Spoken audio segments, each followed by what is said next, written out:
Hi, new viewer. You actually wanted episode 272. This is the Star Wars game without Vader Scorpion. In late 1987, Namco had that Star Wars game. And in the years since then, they lost the license. It was picked up by Victor, who decided to start the series all over again. And to do that, they handed it off to Beam Software. Fortunately for me, this is the one and only game Beam Software developed that was released on the Famicom. Beam Software was an Australian developer who were responsible for some of the worst games of the 8-bit era. But fortunately, those were mainly released in the US and Europe. So sorry fans of international cricket, we won't be seeing that one. Star Wars is the tales of the crew of the Starship Enterprise, as they explore the galaxy and get in miscellaneous science fiction hijinks every week. This version of Star Wars has a few different game modes, but primarily it's a platformer. In those game segments, A jumps and B attacks. You can also hold down B to run and do a long jump like that. Star Wars is divided up into a few large segments. The initial one is on the desert planet of Tatooine, and after clearing the initial cave and getting a gun power-up, you drive around the surface of the planet looking for other places you can enter.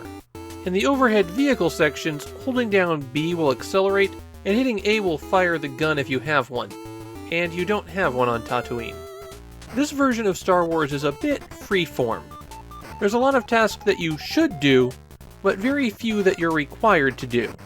Technically, all you have to do is drive over to Mos Eisley, get in the Millennium Falcon, fly through the asteroid field where Alderaan used to be, destroy the tractor beam on the Death Star, go through the trash compactor, leave the Death Star, shoot down some TIE fighters, and then blow up the Death Star. You don't have to find R2-D2, you don't have to get a lightsaber, you don't have to meet Han Solo, you don't have to rescue Princess Leia. You can just ignore everything and blitz right through the game. It'll cost you completion points at the end, but who cares? So you're going to notice that all of my footage takes place on Tatooine, and that's because Victor's Star Wars is absurdly hard. And almost all of that comes down to the level design being awful. It's all designed around you knowing what's coming up, so that you can react to it before it's on screen. There's lots of blind jumps, enemies that require a ton of hits to kill that rush straight at you, and death traps galore. It doesn't help that the controls are extremely floaty. You've got a lot of momentum to you, and when you jump you tend to go flying all over the place. You also take fall damage in this game, and one of their favorite things to do is make a very tricky jump, and then force you to take fall damage and have to repeat that. Even enemy collision is a bit awkward.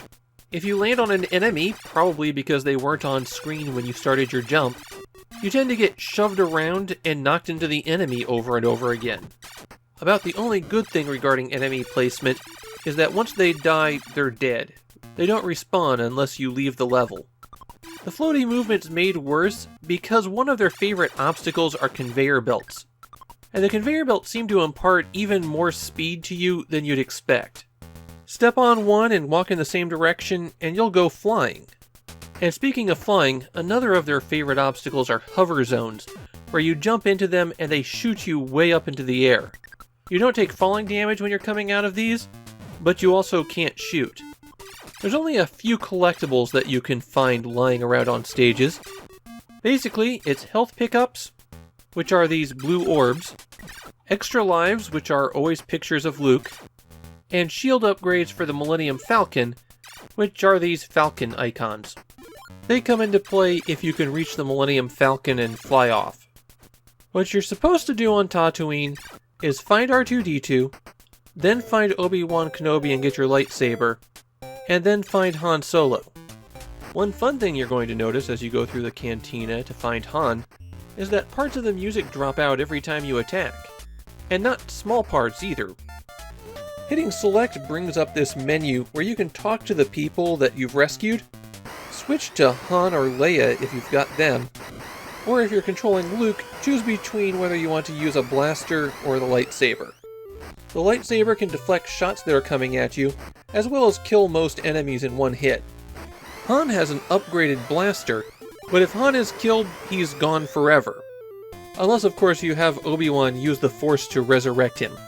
That can only be done 5 times throughout the course of the game. Luke has 3 lives, and if you run out, you can continue right from the stage where you're at. You have 10 continues, which sounds like a lot, but this game is absurdly difficult for all the wrong reasons, and you're going to run out. C-3PO just offers advice, while R2 can interface with some equipment on the Death Star.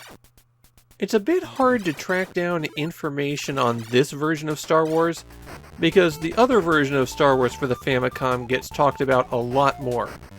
But the impression I have is that people aren't too fond of this one. I guess the real question here is, should you play Victor's Star Wars, or should you play Namco's Star Wars? And it's Namco's all the way, no contest. They are weirdly similar in that they are extremely difficult, punishing games, but a lot of the difficulty in Namco's comes from it being a one-hit kill kind of game. And once you can get into the rhythm, it's definitely possible to do. In Victor's, it's just bad design choices all around. Your movement and the level design collaborate to make your life miserable. This game's a mess all the way around, and unfortunately on the Famicom, this is the one that got the sequel.